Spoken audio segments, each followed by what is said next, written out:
আসসালামু আলাইকুম। কেমন আছেন সবাই? আলহামদুলিল্লাহ আমরা অনেক ভালো আছি। আশা করছি আপনারাও অনেক ভালো আছেন, সুস্থ আছেন। আজ একটা নতুন ব্লগ নিয়ে আপনাদের সামনে হাজির হয়ে গেলাম।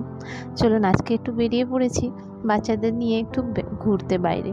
তো বাচ্চারা বলছে যে একটু মাম্মি চলুন বাইরে একটু ঘুরে আসি, ভালো লাগছে না। তো বললাম যে কোথায় যাওয়া যাবে এটা ভাবি। তো আমি আর মাথায় এলো যে আমি প্রিন্স ঘাট কোনোদিন যাইনি। বাড়ির পাশেই, কিন্তু কোনোদিনই যাওয়া হয় না ওখানে। এদিক ওদিক অনেক জায়গায় কলকাতা যাওয়া হয়, তো ভাবলাম চলো ওখানেই চলো, বাচ্চারা একটু দেখে নেবে, ঘুরে নেবে। সেরকম তো কিছু নেই ওখানে। বললাম যে নৌকোটা চড়তে হবে, আমি কোনোদিন ওখানে নৌকো চড়িনি। তো বেরিয়ে পড়েছি। বাচ্চারা বললো মাম্মি ঠিক আছে চলুন, আমরাও কোনোদিন নৌকো চড়িনি। আমরা নৌকো চড়েছিলাম জানেন, পুরীতে গিয়েছিলাম না, চিল্কায় গিয়ে ওখানে নৌকো চড়েছিলাম। অনেক মজা লেগেছিল, বাচ্চারা অনেক খুশি হয়েছিল। তো চলুন ওখানে গিয়েই দেখা হবে আপনাদের সঙ্গে।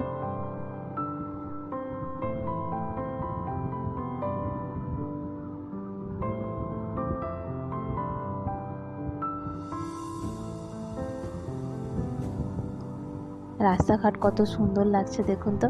আর আজকে বৃষ্টির মৌসুম লাগছিল জানেন, রোদ একদমই ছিল না, মানে মেঘলা ওয়েদার ছিল। ওয়েদারটা অনেক সুন্দর ছিল, বৃষ্টি হয়নি কিন্তু ওয়েদারটা অনেক সুন্দর ছিল। মেঘলা ওয়েদার, রাস্তাটা তার জন্য কত সুন্দর লাগছে বলুন তো।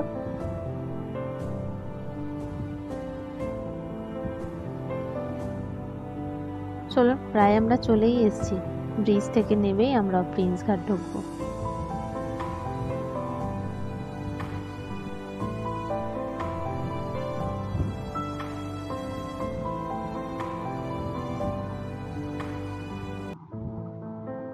চলুন চলে এলাম। এই দেখুন এইটা প্রিন্স ঘাট, মানে উপরে ব্রিজ আর নিচে এটা আমরা এখান থেকে এন্ট্রি করেছিলাম। বাবুইঘাট থেকেও ঢুকলে একটাই গেট, মানে একটা ঢুকলে আপনি হাঁটতে হাঁটতে দুটো তিনটে গেট আপনার মোটামুটি পড়বে। তো চলুন আমরা এখানে আর রুকলাম না। ওর বাবা বললো যে আগে চলো, ওখানে ঘাট আছে, ওখানে যদি বসো ওখানে বসবে। তো দেখুন পার্ক এখানে তো সেরকম কিছু না, পার্ক মানে অনেক কিছু হয় বুঝতে পারছেন।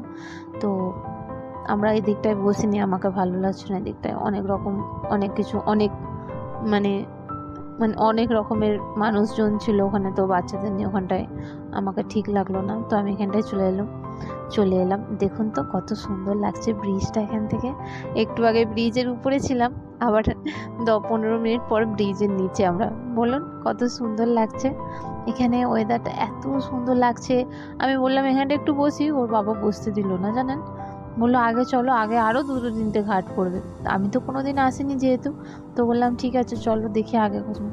এবার আনিকা যে ওই নৌকোটা দেখতে পেয়েছে, মাথা গরম হয়ে গেছে, আমি ওই বোটটা চড়বো। ওর বাবা বললো বোটটা এই এখানে এই ঘাটে নেই, আগের ঘাটে আছে, চলো। এই দেখুন নেমে যাচ্ছে দুজনে, বলছে আমরা নামবো। দুজনে নেমে যাচ্ছে দেখুন।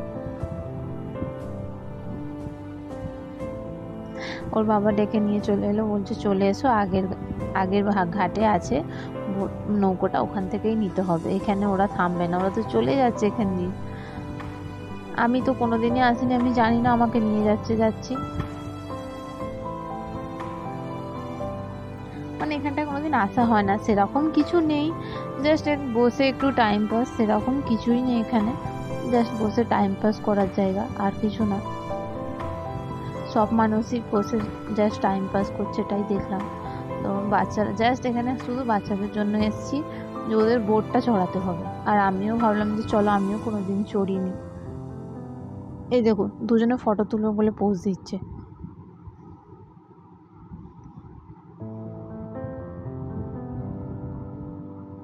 চলুন আগে যাচ্ছি। আগে যেতে যেতে দেখছি সবাই, কেউ বয়স্ক মানুষরা বসে বসে যে যার মনের কথা বলছে।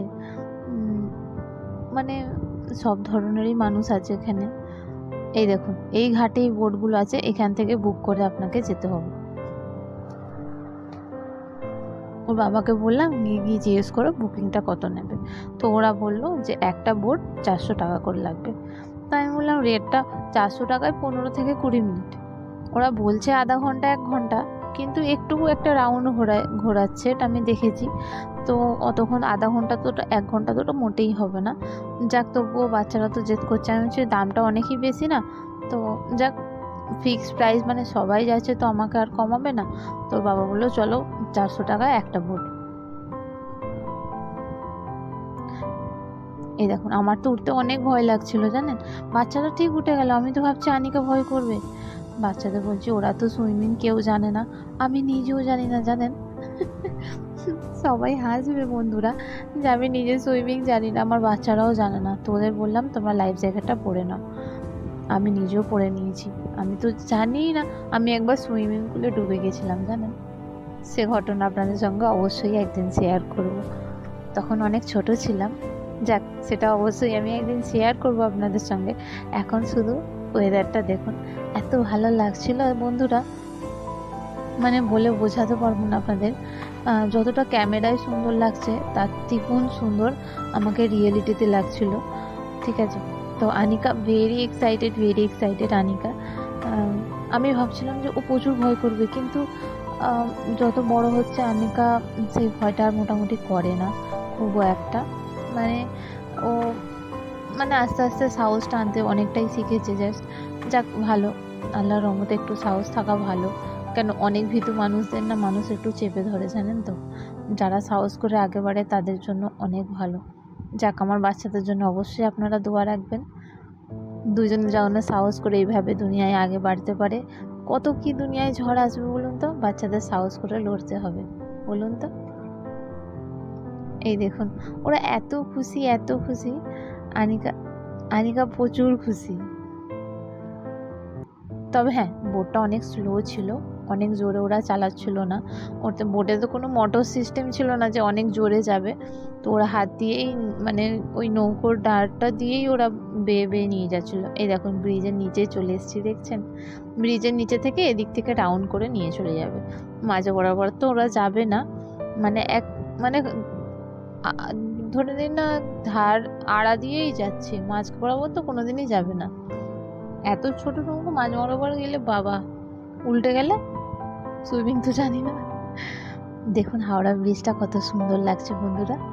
আমরা হাওড়া ব্রিজটা অনেক দূরেই দেখতে পাচ্ছি। ওদিকেও আরো বোট আছে। আমরা আনিকা আমি আর তো আর মানে পেটে সই ছিল না, এখান থেকেই ওরা উঠবে। তোর বাবা বলেছিল একটু সন্ধে নাগাদ উঠলে আরো ভালো লাগবে, মানে বোটগুলোয় লাইটিং জ্বলছিল তো অনেক ভালো লাগছিল জানেন। আপনারা একবার অবশ্যই আসবেন। হ্যাঁ, আর শুধু আসবেন না, আসলে বোটটা চড়বেন, আর কিছু ওখানে ভালো না, বোটটা ভালো। মানে একটা অন্যরকম ফিল, জাস্ট অনেক ভালো।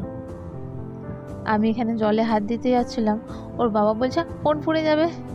আমিও ভাবলাম সত্যি ফোনটা পড়ে গেলে হাত থেকে মুশকিল হয়ে যাবে, আর হাত দিইনি। জলে হাত দেওয়া যাচ্ছে, তবে অনেকটা নিচে আছে না বোট থেকে। চলুন, আমাদের 8 ঘন্টার ট্যুর হয়েই গেল নৌকো। তো নেবে এবারে আনিকা বলছে যে এবারে খাবো, খিদে পেয়েছে তাড়াতাড়ি চলুন, আগে খাইয়ে দিই, তারপর আবার চড়বো, আবার কিনবো। তো ওর বাবা ওরা বললো পাও ভাজি খাবো। আমি অনেকদিন পাপড়ি চাট খাইনি জানেন। আমি বললাম আমি পাপড়ি চাট খাবো, অনেকদিনই খাওয়া হয়নি। ভিক্টোরিয়ায় গিয়েছিলাম লাস্ট, তখন খেয়েছিলাম। চলুন ওখান থেকে খেয়ে আবার আস্তে আস্তে হাঁটছি। ওর বাবা বলছে আগে চলো, যদি কিছু ভালো লাগে। এখানে আর সেরকম কিছুই নেই, বাবুইঘাটের গেট দিয়ে বেরিয়ে আমরা বেরিয়ে যাব। এখানটা একটু দাঁড়িয়েছিলাম, যে অনেক ভালো লাগছে, অনেক মানুষ বসে আছে সব, মানে যে যার কাজে ব্যস্ত আর যে যার কথায় ব্যস্ত। কত মানুষ, কত রকম, কত বয়স্ক মানুষরা এখানে টাইম কাটাচ্ছে, কত ইয়াং জেনারেশান আছে, সব মোটামুটি জেনারেশান এখানে মানে টাইম কাটাচ্ছে সবাই। তো ওর বাবাকে বললাম আমি একটু বসি এখানটায়। এই দেখুন আমি এখানটায় দাঁড়িয়েছিলাম, আমি বললাম তা ঠিক আছে, না বসতে দাও তো, দুটো ফটো তুলতে দাও। ফটোটা তুললাম, তুলে এবার আমরা আগে বাড়ছিলাম। আনিকা বসতে চাইছিল না, বলছে আর কি রাইডস আছে সেটা চড়বো। কিন্তু বন্ধুরা এখানে তো কোনো রাইডসই নেই বলুন, ওরা নৌকো চড়া হয়ে গেছে। আমি বললাম ঠিক আছে, এক কাজ করো, এখান থেকে চলো মানে ধর্মতলা যাব, নিউ মার্কেট। স্প্ল্যানেটে গিয়ে ওখান থেকে যদি ওদের কিছু ভালো লাগে নেবার থাকে নিয়ে নেবে, আর না থাকে তাহলে বাড়ি ফিরবো। তো মানে সন্ধ্যায় তো আমি বললাম চলো আর একটু বাচ্চাদের নিয়ে ঘুরে নিই। দেখুন বন্ধুরা, হাওড়া ব্রিজটা কত সুন্দর লাগছে। দেখুন নৌকোটা যাচ্ছে, সত্যি মাঝিগুলোর অনেক কষ্ট বলো। কিন্তু একটা ভাবছি, একটা মানে ওরা এই বিকেল থেকে ডেলি ওদের ইনকামটা প্রচুর ভালো হয় জানেন। 400 টাকা করে, মানে একটা ফ্যামিলি, মানে 2জন উঠুক 3জন উঠুক 400 টাকা একটা বোট। চলুন আমরা চলে এলাম এক্সপ্ল্যানেড, আর আমরা ঢুকলাম সিরামে। তো সিরাম মার্কেটে ঢুকলাম, তো বললাম যে চলো, গরমে বাইরে থাকা যাবে না, কোনো এসি মার্কেটে ঢোকো, মানে মন প্রাণ শান্তি হবে। তো আমি বললাম আমার সিরাম মার্কেট চলো, আনিকাকে ওই মাছগুলো দেখাবো। জানেন বন্ধুরা, ছোট থেকে যতবারই আসি আগে আমি ওই মাছগুলো দেখি জানেন, আমাকে অনেক ভালো লাগে এখানের ওই মাছগুলো। এই দেখুন, হ্যাঁ, কোনো সিজন থাকলে, কোনো ঈদ পুজোর সময় এখানে অনেক সুন্দর ডেকোরেশন হয়, অনেক সুন্দর হয়। তো আর তার নিচে এই মাছগুলো থাকে, দেখতে অনেক ভালো লাগে। আর আজকে সেরকম ডেকোরেশন ছিল না, তবুও মাছগুলো চলছিল, অনেক বড় বড় মাছ, দেখতে অনেক সুন্দর লাগছিল বলুন। আপনারাও দেখুন কত সুন্দর লাগছে। আনিকা আবার বলছে যে আমি ওই নিচেটা যাবো, মাছগুলো ধরবো। আরে মাছগুলো কি ধরতে দেয় বলুন তো?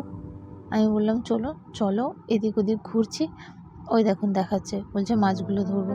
ওগুলো এত দূর থেকে এত বড় লাগছে, কাছ থেকে আরও বড় মাছগুলো সাইজগুলো অনেক ভালো ছিল। সব মাছগুলো দেখছি একদিকে, মনে হচ্ছে কিছু খাবার দেওয়া আছে ওখানটায়, আর সব মাছগুলো দেখছি এই সাইডেই আছে। তো বললাম চলো লিফট করে আগে উপরে যাই, যদি কিছু নেবার থাকে নিয়ে দেখি। এই দেখুন লিফট থেকে আমি মাছের হেঁটে তুলেছি, আমাকে এত ভালো লাগছিল উপর থেকে মাছগুলো দেখতে। আমি এখান থেকে দাঁড়িয়ে লিফট থেকে দেখছিলাম, অনেক সুন্দর লাগছিল বলুন। এই দেখুন একদম টপ ফ্লোর থেকে আমি এই ফটোটা নিয়েছিলাম।